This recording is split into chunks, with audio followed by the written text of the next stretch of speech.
అయోధ్య రాముల వారిని తలుచుకోకుండా ఉండలేము. అలాగే అయోధ్య పూజా సామాగ్రి కూడా వాడకుండా ఉండలేము. అయోధ్య పూజా సామాగ్రి వాడండి, మీ పూజని పరిపూర్ణం చేసుకోండి. డీలర్షిప్, డిస్ట్రిబ్యూషన్, హోల్సేల్ కై సంప్రదించవలసిన నంబర్లు. గుట్టపైన దేవుని దగ్గర ఏదైతే జేసీబీ పెట్టి మొత్తం అక్కడ హల్చల్ చేస్తారో అక్కడ కెమెరాలు కూడా నేను చూడడం జరిగింది. పోలీస్ వాళ్ళకు కూడా చెప్పడం జరిగింది. ఆ రోజు పొద్దున్నే నాకు ఇన్ఫర్మేషన్ వచ్చింది.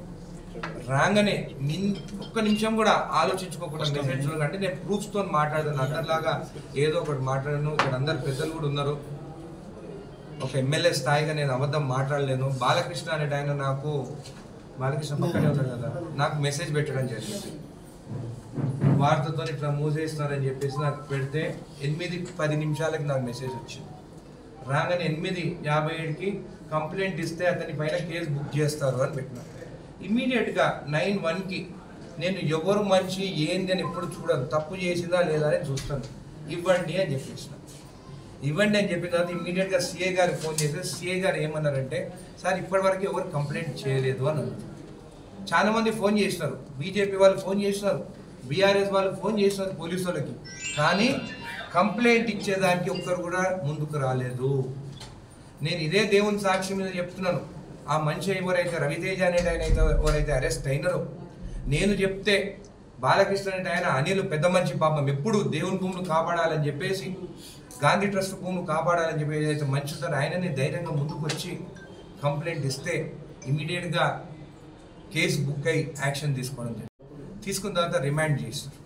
నేను ఈరోజు అడుగుతున్నాను, కొంతమంది ఈరోజు ర్యాలీలు తీస్తున్నారు, ఈరోజు బంద్ పెట్టాలని బంద్కి పిలుపునిచ్చినారు. నేను ఒకటే అడుగుతున్నాను, గత ప్రభుత్వంలో బీఆర్ఎస్ పార్టీ వాళ్ళు ఎవరైనా కానీ తప్పు చేస్తే పోలీస్ స్టేషన్ పోతే కేసు బుక్ కాకపోయేది. ఈరోజు ఒక్క నిమిషంలో నేను చూడగానే కేసు బుక్ చేయించి రిమాండ్ చేయిస్తే ఈరోజు మీరు దేనికోసం బంద్ పెట్టినారో కూడా నాకు అర్థమవుతుంది. మరి 2019లో ఇదే రవితేజ అనేట ఆయనది, నాకు దీనిపైన కూడా నాకు డౌట్ ఉంది, దీనిపైన అథెంటికేషన్ పైన. ఇది ఎండోమెంట్స్ నుంచి వచ్చిన లెటర్ కాపీ, ఇది గ్రూప్లలోనే చూస్తాను. అదే ప్రింట్అవుట్ తీసుకుని ఎండోమెంట్స్ వాళ్ళకి కూడా ఫార్వర్డ్ చేసినాను, చెక్ చేసి నాకు చెప్పండి అని. దీంట్లో మేనేజింగ్ ట్రస్టీ అంట రవితేజ గౌడ్. నేను మిమ్మల్ని ఒకటే అడుగుతున్నాను, ఈరోజు ధర్నా చేసేటాలని ఒకటే అడుగుతున్నాను, 2019లో ఈ మనిషి అనేట ఆయన నిజంగా దేవుని మీద ఒట్టేసి చెప్తాను, నిన్న రాత్రి నాకు తెలిసి నేను రౌడీ షీటర్ అని చెప్పేసి, నిన్న రాత్రే నాకు తెలిసి నేను ఒక అటెంప్ట్ టు మర్డర్ కేసెస్ పైన ఈయన పైన ఉన్నాయని చెప్పేసి మనిషిని పోయిన గవర్నమెంట్ 2019లో ఈయనకి ఈ టెంపుల్కి ఈ ఆర్డర్ కాపీ ఎవరు ఇప్పించినారు? ఆ రోజు మీరు ఎందుకు ప్రశ్నించలేదు? ఈరోజు బీఆర్ఎస్ నాయకులు మీరే కదా బీజేపీ వాళ్ళని రెచ్చగొట్టి ఈరోజు ర్యాలీ తీయమన్నారు. మళ్ళీ మీరు ఆ రోజు మీ నాయకుడు లక్ష్మారెడ్డిని ఎందుకు అడగలేదు? ఇలాంటి గూండాని, ఇలాంటి హంతకుడిని ఎందుకు ట్రస్టీగా వేసినారు ఈ గుడికని మీరు ఎందుకు ప్రశ్నించలేదు? ఈరోజు 2024లో నేను ఎమ్మెల్యే అయినని చెప్పేసి నేను యాక్షన్ తీసుకున్నాను, కేసు బుక్ చేయించినాను, రిమాండ్లో ఉన్నాడు. ఇంత చేసిన తర్వాత కూడా మీరు చిన్న స్కూల్ పిల్లలు పోయే వాళ్ళకి కూడా స్కూల్ బంద్ అని పెట్టడము ఇది న్యాయమేనా అని అడుగుతున్నాను. జడ్చలలో పెద్ద మనుషులు ఉన్నారు, చదువుకున్న వాళ్ళు ఉన్నారు, యువకులు ఉన్నారు. నేను ఒకటే అడుగుతున్నాను, మతం పైన కులం పైన తీసుకొచ్చి రాజకీయాలు చేసేటోళ్ళని నమ్మకండి. నేను హిందువునే, మా కుటుంబం కూడా గుళ్ళు కట్టించినాం, మేము కూడా దేవుని భూములని కాపాడినాం, మాకు చిత్తశుద్ధి ఉంది.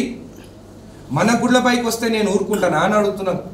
మీరు ఒక్క కంప్లైంట్ ఇవ్వకుండా మీరు ధర్నాలు చేస్తున్నారంటే ఎంతవరకు న్యాయం అని చెప్పి నేను మిమ్మల్ని అడుగుతున్నాను. ఇదే కాకుండా ఈరోజు మీరు స్కూళ్ళు బంద్ అంటున్నారు, షాపులు బంద్ అంటున్నారు. ఒక్కరోజు షాపులు బంద్ అవుతాయి, వాళ్ళకు ఒక్కరోజు వచ్చే ఆదాయంతో వారు కరెంట్ బిల్లు కానీ ఏదైనా కట్టుకునే వాళ్ళని కూడా వాళ్ళ కడుపు కూడా మీ రాజకీయాల కోసం ఆలోచించు. ఇంకొకసారికి ఇట్లా పోలీస్ స్టేషన్కి వచ్చి కంప్లైంట్ ఇవ్వకుండా కావాలని చెప్పి బయట ఇలాంటి పని చేస్తే ఊరుకునేది లేదని చెప్పి నేను తెలియజేస్తున్నాను. అయోధ్యలో రామ మందిరాన్ని కట్టినారు, మళ్ళీ అక్కడ ఎందుకు మీరు ఎంపీ గెలవలేరు? దేవుని పైన చేయకండి. మీరు రండి, డెవలప్మెంటా మేము రెడీ. ఖచ్చితంగా ఈ ట్రస్టీ అనేది దీని వెనకాల ఎవరైతే కమిటీ ఉందో అందరిపైన కేసులు బుక్ చేయమని, ఎవరు కమిటీలు ఉంటే వాళ్ళపైన యాక్షన్ తీసుకుంటారు, కేసు బుక్ చేస్తారు. కొత్త కమిటీ వేస్తున్నాము, ఎండోమెంట్స్ వాళ్ళే కొత్త కమిటీ వేస్తారు. నేను శివకుమార్ గారికి పెద్దలకు అందరికీ చెప్పినాను, జడ్చర్లలో పెద్ద మనుషులు ఎవరైతే రాజకీయాలకి అతీతంగా ఉంటారో వాళ్ళని అందరినీ పిలవండి, దేవుని పైన భక్తి ఉన్న వాళ్ళని అందరినీ పిలవండి, వాళ్ళ దాంట్లో పెద్ద మనుషులని అందరినీ కమిటీలో వేయండి, వాళ్ళతోనే డెవలప్మెంట్ చేస్తామని చెప్పి కూడా మీకు తెలియజేస్తుంది. ఇలాంటి చిల్లరగా చేస్తే మాత్రం ఊరుకునేది లేదని చెప్తున్నాను. విలేకరులను నేను ఒకటే అడుగుతున్నాను, మేమేమన్నా తప్పు చేసినామా? తెలియగానే కేసు బుక్ చేసినాము, రిమాండ్కి పంపించినాము, యాక్షన్ తీసుకున్నాము, మళ్ళీ మేమేమీ చేయలేదని చెప్పి వాళ్ళు చెప్పాలి. మేమేమీ చేయలేదని చెప్పి వాళ్ళు ధర్నా చేస్తున్నారు అనేది వాళ్ళు చెప్పాలి. మరి వాళ్ళ నాయకుడు కూడా 2019లో ఆయన ఎందుకు ట్రస్టీగా ఒక గూండాని, ఒక అంతకుడిని, ఒక రౌడీ షీటర్ని ఎందుకు వేసినారో మీరు ఎందుకు ప్రశ్నించలేదో కూడా ఈరోజు మాకు చెప్పాలి. కాబట్టి కులాలకి మన మతం కానీ కులం కానీ ఎవరైనా కానీ కించపరిస్తే ఒక్కనొక్కని ఏమైనా కానీ చేస్తే మాత్రం మాట్లాడితే మాత్రము ఊరుకునేదే లేదు. ముందున్న చర్చల కాదు ఇది. తప్పు చేసిన వాడు లోపల పోవాల్సిందే. వాడు ఏ పార్టీ అయినా కానీ, కాంగ్రెస్ కానీ, బీజేపీ కానీ, టీఆర్ఎస్ కానీ, సిపిఐ కానీ, సిపిఎం కానీ, ఏదన్నా కానీ ఎవరిని ఇష్టపెట్టను. కానీ రాజకీయాలకు మద్దతు తీసుకొచ్చి ఇష్టం వచ్చినట్టు రాజకీయాలు చేస్తే మాత్రము ఊరుకునేదే లేదు. పెద్దలు ఉన్నారు, దేవుడు ఉన్నాడు, అందరు చూస్తున్నారు మీరు ఈరోజు ఏం చేసేది అనేది. ఇంత నీచ రాజకీయాలు. పోలీస్ స్టేషన్ ఫోన్ చేస్తారు కానీ కంప్లైంట్ ఇవ్వరా? కంప్లైంట్ ఇవ్వకుండా కేసు బుక్ కావాలనా? ఏం రాజకీయం మీది? ఇంకొకసారి ఇట్లాంటి రాజకీయాలు చేస్తే అప్పుడు నేనేందో చూపిస్తాను మీకు. రండి, పోలీస్ స్టేషన్ రండి, కంప్లైంట్ ఇవ్వండి. నేను ఈరోజు మిమ్మల్ని అందరూ అంటున్నాను, ఆ కమిటీ పైన మీకు దమ్ముంటే పోలీస్ స్టేషన్ పోయి కమిటీ వాళ్ళ పైన కంప్లైంట్ ఇవ్వండి. నేను చెప్తే కంప్లైంట్ ఇచ్చినారు, మరి మీరు ఎందుకు కంప్లైంట్ ఇవ్వలేదో మొత్తం జడ్చలలో ఉన్న పెద్ద మనుషులందరూ మీరు ఒకసారి ఆలోచించండి. వీళ్ళ గురించి, వీళ్ళ రాజకీయాల గురించి.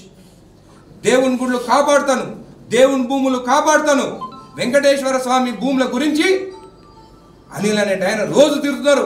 మళ్ళీ ఒక్కరా పెద్ద మనిషికి మీరు సపోర్ట్ చేయలేదే? కంప్లైంట్ ఇచ్చినారు. ఆయన గాంధీ ట్రస్ట్ భూముల గురించి కాపాడాలని చెప్పి రోజు కండు వేసుకొని తిరుగుతూనే ఉన్నారు. మళ్ళీ ఆయన దగ్గరికి ఎందుకు రాలేదు మీరు? ఆయనకెందుకు సపోర్ట్ చేయలేదు? ఒక్కసారి ఆలోచించండి, చర్చలో ఏం జరుగుతుంది. ధన్యవాదాలు.